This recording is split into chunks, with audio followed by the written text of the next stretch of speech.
ఇలాంటి వాళ్ళ చేతుల్లో పెట్టాలన్నదే బీజేపీ ప్రభుత్వం అజెండా. ఇంత భయంకరమైన కుట్ర జరుగుతుంది కాబట్టి ఈ ఎంప్లాయీస్ ని తొలగించుకుంటూ పోతే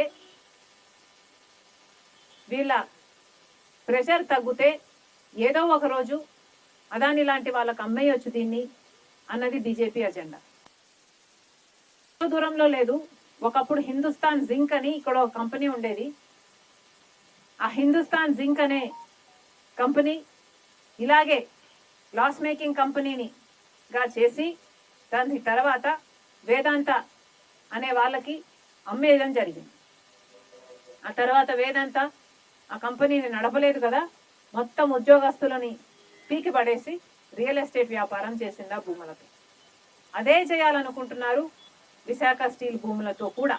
ఎందుకంటే దాదాపు 23,000 ఎకరాలు విశాఖ స్టీల్కు ఓనర్షిప్ లో ఉన్నాయి. దాని విలువ దాదాపు 4 లక్షల కోట్ల రూపాయలు. కేవలం వాటి మీద కన్ను పడింది కాబట్టే బీజేపీ సర్కార్ ఈ కుట్రలన్నీ చేస్తుంది. బ్రహ్మాండంగా నడిచే కంపెనీ, బ్రహ్మాండంగా నడిచే ప్రాజెక్టు. దీనికి ఇప్పుడు ఎన్ఎండిసి నుంచి సప్లై చేసే రా మెటీరియల్ అయితేనేమి, పవర్ సప్లైకి కావాల్సిన బొగ్గు అయితేనేమి, లాజిస్టిక్స్ పరంగా ట్రాన్స్పోర్టేషన్ కావాల్సిన కాస్ట్ అయితేనేమి అన్నీ పెరిగిపోయినాయి, పెంచేశారు.